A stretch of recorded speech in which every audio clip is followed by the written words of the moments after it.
everyone. I'd like to introduce you to Mr. Karthik Sudhir. He's the founder of Phenomenal Spirits. Karthik started Phenomenal Spirits with the aim of creating spirits for phenomenal people, phenomenal spirits for phenomenal people, and for phenomenal moments. Hi, Karthik. Hi, Akriti. Can you tell us a little bit about yourself, your background, and what led you to the spirits industry? 100%. Thank you for the opportunity. Thank you for all the viewers, and I hope you all are having a phenomenal day, evening, or morning, wherever you are. Again, my name is Karthik Sudhir. I started Phenomenal Spirits in 2017 when the company, took shape. But it takes about a good 15 to 18 months to come up with the actual product, even a concept, and launch it in the marketplace. Phenomenal Spirits was an idea where there was so much craft boom going on in the US. And spirits is a fascinating industry. It connects people. There's a good old saying, no good story has ever come out through a salad. It's always through spirits or wine or beer. Any social occasion, good, bad, ugly, whatever it is, you're always having this conversation with the spirits. It has connected people, and that fascinates me. The social aspect of it is amazing. The business aspect of it is very, very interesting, and and also so much creativity goes into developing a product as such. So the culmination of all that is really, really exciting, and being in the spirits industry. Were there any challenges that you had to face, like when you initially started in the industry? Yeah, no, definitely. So spirits is although even if it's a craft market, which we cater to at this moment, spirits is a very, very saturated market, in the sense it's one of those oldest, industries. If you look at it, ever since we have known in the history book, there has been talks about wine or beer or meat. So large companies have a good grip on the distribution and the market share. So it's not easy to break in unless you have a niche, unless you see there is a gap where you can fulfill. And even then, distribution is probably one of the backbones of the spirits industry, which can make or break the whole, your products or your concept or your company. So there has been tremendous amount of challenges as an entrepreneur, whether it could be sourcing whiskey or sourcing rum from Central America, getting trademarks, understanding the compliance aspect of it. Even it's a very, very capital intensive business as such. Spirits is still, even today, it's still a brick and mortar kind of a business, and a large capital is required until you start seeing the revenue start flowing. So it takes a while. So there has been several challenges on almost every aspect of the business. Yeah. What is the best advice that you've received from someone, which has helped you in your current role right now? Well, I've been an entrepreneur prior to this, but in the spirits, if I can be specific, because this conversation is more into the spirits world. There's a couple of things which reminds me. I was in Mexico City, and I was having a dinner with the CEO and a founder of a big tequila company, and he told me that he was having a meeting with his godfather, and his godfather was big in the beer industry, and he gave that message to me, and he passed on to me, and he shares with multiple people. He told me that 0 to 10,000 is impossible, but 10,000 to 100,000 is inevitable. And I could not understand what he was trying to tell me. And, I asked him to explain me a little more, because I was so green and raw in that industry. And he told me again, I'm going to tell you again, and you're going to remember this: 0 to 10,000 cases it feels impossible. 10,000 9-liter cases, 10,000 to 100,000 cases is inevitable. If you can crack that 0 to 10,000 9-liter cases on an ultra premium spirits category, there is nobody can stop you from there. The momentum's going to pick it up from there. And that's been always, put in my head ever since I started the company. How do I hit that 10,000, cases? But not in a, hurry fashion. We want to, do it right. That's one advice I got. And the second advice somebody gave me on the spirits industry was, hey, Karthik, you are going to do your business planning. You're going to come up with the budget. And let's say, a product launch, you had $1 million budget, which you had budgeted, and you put a 30% buffer on it, a contingency planning. You said, okay, 1.3, that's your budget. Multiply by 3. That's your actual budget. It's you are going to hit that kind of a wall in the spirits industry. Always plan for double or triple, because it's not going to be easy. So we have been, these advisors have helped me being very, very cautious, extremely due diligent with respect to how you want to launch a product, how you want to do it, even achieving those case sales goals. And we've been very, very focused on on that. Mm-hmm. Yeah. Talking about your spirits, I mean, you've explored the rum category, the whiskey category, right? And they have been award winning. Yes. They've been making numbers everywhere. Yes. So can you tell us a little bit about your range? I mean, what sets your spirits apart from the other spirits in the market? 100%. So Phenomenal Spirits has focused on the brown spirits category. We have not gotten into the white spirits category. On the brown spirits category, the American spirits, the American craft spirits is on a high double digit, growth CAGR over a course of next 5 years. And what we focus is on, especially a subcategory of American whiskey, which is a rye whiskey. And rye whiskey is actually the gradual or next transition from the bourbon. And while the whole of America is so focused on bourbon, we are exclusively focused on rye whiskey. And right from the get-go, we had no plans to make a bourbon. That doesn't mean plan does not change, but at this moment, we still are focused on rye. And all the bourbon drinkers who have been, exploring and dabbling in, and getting more into the small batch, cask strength, barrel picks and whatnot. And as they mature, their palates also evolves. They are transitioning over to a rye whiskey, and that's where we are seeing a lot of success. And a lot of bourbon drinkers doing a crossover and appreciating a good rye whiskey. And we're focused on that on the ultra premium rye whiskey side, cask finish, cask strength, and even high proof. Even our main SKU is about a 50 ABV. On the craft side, anything less than 43 ABV, people kind of tend not to respect. That's just the way it is on the craft scene. So that's on the whiskey side. And on the rum side, we focus on ultra premium sipping rum. Why sipping rum? The significance of rum, every time you think about rum, the first thing what comes to your mind is Caribbean, sipping Mai Tai, beach, beautiful cabana, and colorful, happy scene, right? Rum is fun. Rum is not very strict or uptight. Rum is fun. On the opportunity what we're seeing on the rum is the ultra premium rum, the sipping rum, the craft rum is putting a tremendous numbers in the US. We're focused on Central American rum because Central American rum is something which is probably a little underrated, if I could say. We are doing everything's ex-bourbon barrel, what we do. Second thing, we don't focus on Solera aged technique. Everything is straight aged in ex-bourbon barrel. So our first starting expression is minimum 10 years aged, right? And we are focused exclusively on Central American rum, and some of the finest rum producers in Central America.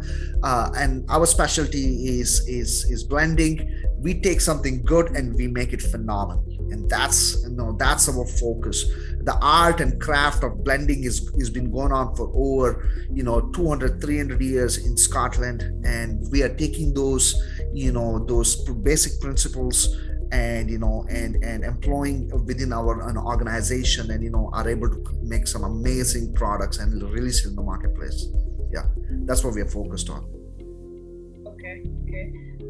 So in the age of social media, right, what do you think about digitalization and how are you leveraging it for your spirits? Massive. I mean, as much as it's such a big time suck being in Facebook and Instagram, and but it's a free platform. First of all, it's a free marketing platform. I would say Instagram is more of an awareness platform.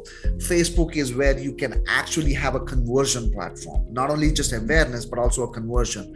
I don't even understand how people took the product to the marketplace prior to the era of social media. How difficult that would have been. Everything would have been a word of mouth or radio or TV or big billboards, which is still very relevant. I'm not saying it is not relevant, but in today's day and age, it's all about digitalization. And me, coming from a computer science background, having a technology background, and I was born and raised in India. I was a computer science, education. I was an executive in the corporate tech world for so long.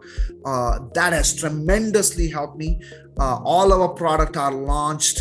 We have a massive announcement in the social media. We do advertisements across the region. It has tremendously helped us. There's so many distribution deals which has come through Facebook and Instagram, and through the contacts. So it's just massive. We heavily rely on that. I think it has just made everything so simpler for people in every way. Yes, it has. The downside of it is there's a lot of clutter. In a sense, it's cloudy. It's too much information. So as a brand owner, consistency, simplicity, and being able to relay this message in a clear, concise manner has become a challenge for a lot of craft brand owners, especially people like us. And we are constantly, my team, my branding team, and I are constantly thinking about, even when we do a product sheet or label design or having a marketing campaign, less is more. How can you relay information just through visuals, right? And less word, because attention span of people are going lesser and lesser and lesser, unfortunately. People are buying through their eyes, and when you walk down the aisle, if you don't know a brand, probably there's so many rums or whiskeys, they make a decision in a split second if they are looking for something unique based on the label, based on the bottle design, based on price point matters a lot. Pricing strategy is a whole different conversation. But yeah, so that's the downside of it. It's just too much clutter. You got to be very focused on being very clear and concise on your messaging. Talking about consumers, how do you think the consumer preference has changed over the years? Yeah, no, I mean, I think there's multiple, trends. What I see, I think people are willing to spend more for quality products. And fortunately, we being a manufacturer or producer, we encourage moderation, which is very, very important for all our consumers too. So I think the whole idea of drinking better and drinking less is what we see quite a bit. And so that's one trend what we see. Second trend is transparency. People want to know more about the product, understanding the production techniques, understanding what goes into the bottle. Even if you're not a distiller, if you're a blender, they want to know where did you source the products from, all that. So information is the second one. And the third one is also they want to be a lot more attached to the founders. They want to know more about them. That curiosity is there, and which is fantastic. I have met so many people all over the world who have, our fans of our product, who have went on to become my friends. And if I go to France, I meet them, or UK, or even in the US, like or Virginia, we tend to get an opportunity to go, socialize and become friends with them. So that's fantastic. Talking about your distribution channel, I think your company has already has a vast distribution channel in the US, Yes, Europe, and UK. Any plans of international expansion this year? yes, no, 100%. So, so our brand started in France. So if you look at a very general view, product launch happens in your backyard for the most part. When you may in your backyard, because that's where you're more comfortable with. Then you go to the district or a county, then you go to a state. From there you go to West Coast, East Coast, Midwest, South Central. That's how you typically go distribution, and then you go national after 5 years or 8 years, and then you try to go international. So that's a traditional way of launching a product in the spirits industry, especially in the spirits industry. But me not coming from the spirits industry, I don't have to follow any of those rules, because those rules, I don't come from this industry. I come from a technology world, and the company was built on an international scale, and we wanted to be an international brand right from the get-go. We didn't want it to be a regional brand or a state brand or a national brand. So right off the gate in 2018, I launched the brand in Paris Rum Festival. And from there, I took to Bordeaux Rum Festival. So we got distribution in France, then we got distribution in Poland, then in Denmark, then in UK, and then we came to America. This year, just recently, we opened up Canada too. Canada is an extremely regulated market, which is owned by the provincial government, and you have to go through tenders, and and you have to try multiple times, and and we secured our distribution in the province of Quebec, and we are trying Ontario, we're trying Western Canada, and we're going to diligently expand. We don't want to get ahead of the game. If we go into a market, we want to go deep, not just be on the surface saying, okay, we are in a couple of stores and that's not our market. No, if we are opening up a state, we want to be at all the craft stores and restaurants and bars where it matters. So Canada is one of the big markets we opened up this year. Yeah. Last time, we had a conversation, I remember you said you're planning to also launch the brand in India, hopefully soon. Well, I mean, that's my mother country, right? That's where I was born and raised. It's a lifelong dream of 100%. It is not easy. I've studied the import rules, and the taxation, and it's not going to be easy, but it's definitely in my mind, and I'm going to be working towards putting together a plan on entering the Indian market, even if it is through duty free, or even if it is through a couple of metros, maybe Mumbai, or Bangalore, or regional metros like Mangalore. I do want to get in, hopefully in the next 18 months. 100%. Yeah. Now, given that you started the brand in 2017-18, right? How has the pandemic affected the sales? Massive. In 2020, I can tell you that in 2020, there were few months we were not even able to move a bottle. Not even one bottle. And that's how difficult it was. We didn't know what hit us, and we were not prepared for this. And nobody were prepared for this. Let's get that. So the brand came to America in February. We said we're going to launch in 2020. We're going to launch in the US because in 2018 and 19 we did go to Europe. We got we got a concept working. We got a lot of great feedback. We worked on the feedbacks, or either product design or launches or communication, and how we want to take the product to the marketplace, even pricing. We learned a lot. When we came to America in February of 2020, end of February, when our pallet hit the distributions, bonded warehouse, and March, I think 8th or March 13th, when the US said you have to shut down everything, our product just hit the bonded warehouse and never left the warehouse. And imagine the pressure what we had, and we were stuck. March, April, May, we kept calling bars and restaurants and distribution. Nobody would respond. It was extremely difficult.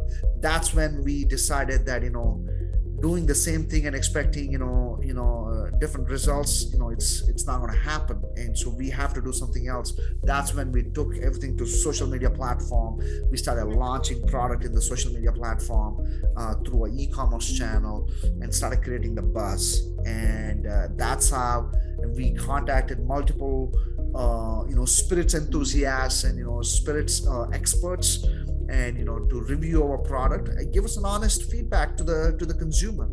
Fortunately, everybody loved the product, both the rye whiskey, Rye 3, and Ron Izalco rum, and that helped us quite a bit. Yeah, it was extremely difficult to go through, but once we got a hang of how to launch the brand through social media and through e-commerce and use the digital platform, there was no stopping from there. It took us a good 6 months to understand, and sales started picking up, distribution started picking up.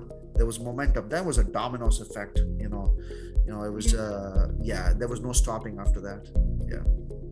How do you explore different markets for your product, like to focus on even business development, right?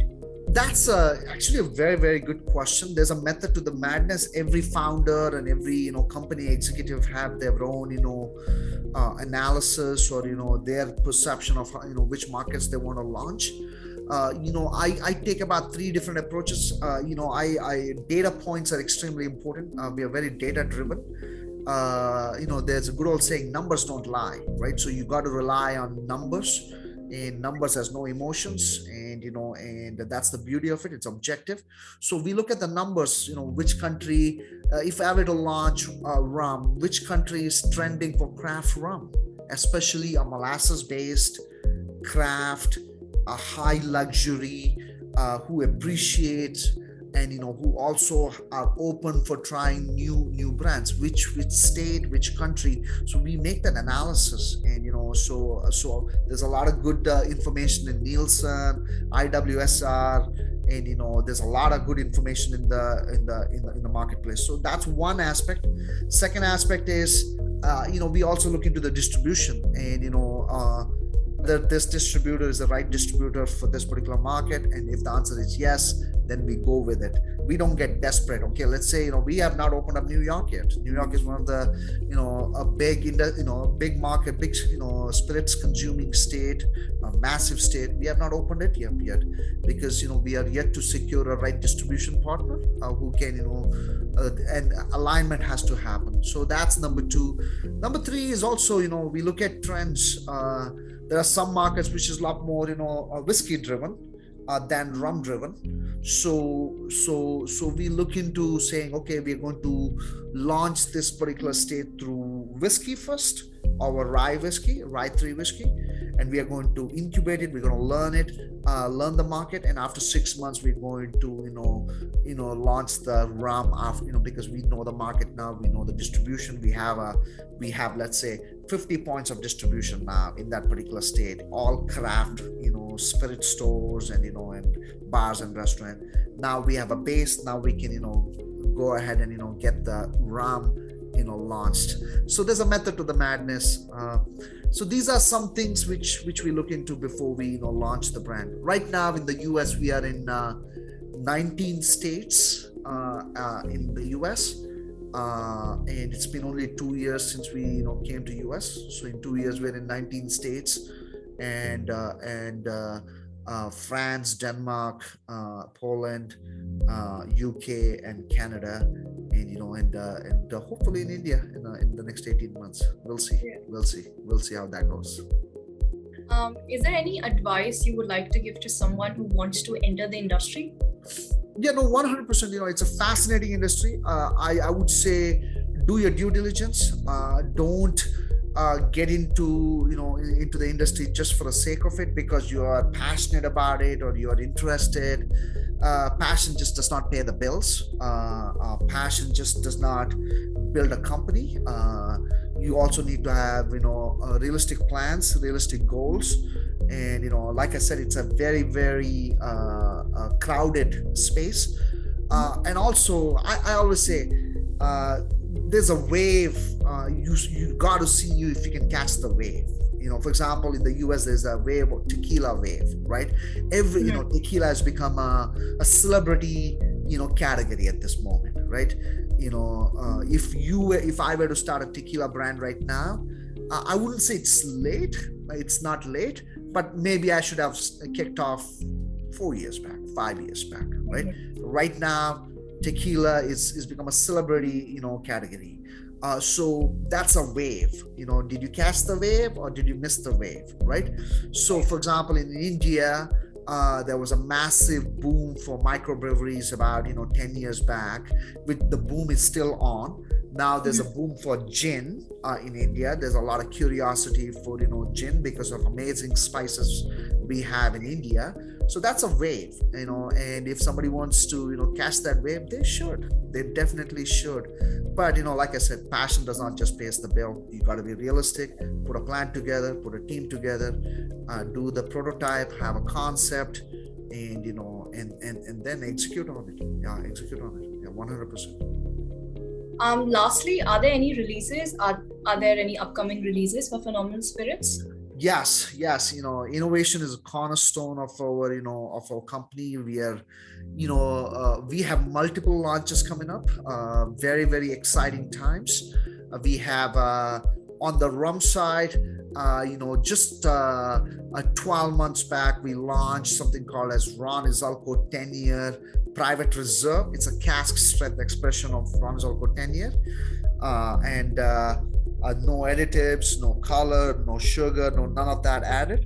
So in the craft spirit side, high proof cask strength is extremely popular. We cater to that market, and that's been doing extremely well. We are going to be launching an 18-year-old rum on a small batch perspective, and and again, it's going to be cask strength. On the rye whiskey side, we are going to be releasing a Rye 3 toasted barrel. So once we blend the product, we actually cask finish the whiskey on a toasted barrel, and that's another I wouldn't say category, another interesting cask finish which we are going to be releasing. We are super excited about that.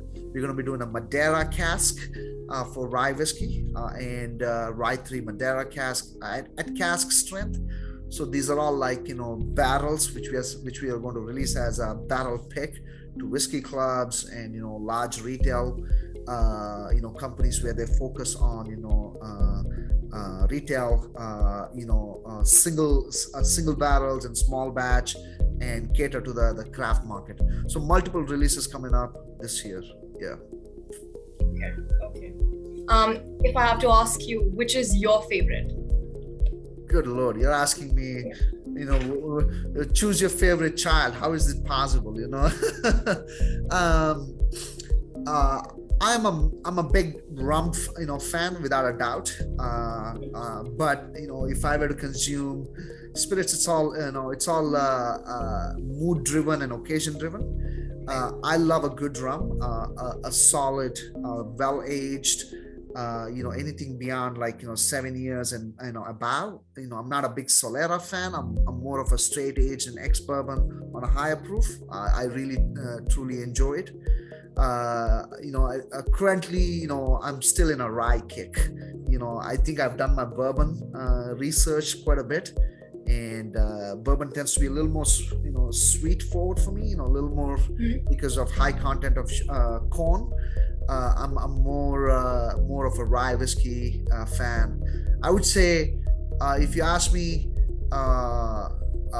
rum is my favorite, but rye is what I've been dabbling over the last 6-9 months, just because that's we have not only so vested in the brand and brand development on the rye whiskey.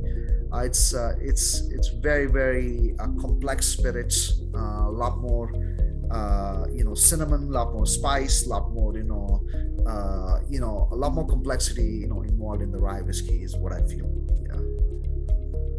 Well, thank you so much for giving us your time. Thank you so much. Thank you so much, for your insights. Yeah. Yep. I hope you all enjoyed this conversation. Follow us in Instagram, Ron Izalco, or Rye 3 Whiskey. Our parent company name is called as Phenomenal Spirits. We are based out of Virginia Beach in Virginia, and I hope to interact with you, and you find our products and get an opportunity to taste it. And thank you, Akriti and Beverage Network, for this particular opportunity to relay our message to the consumers.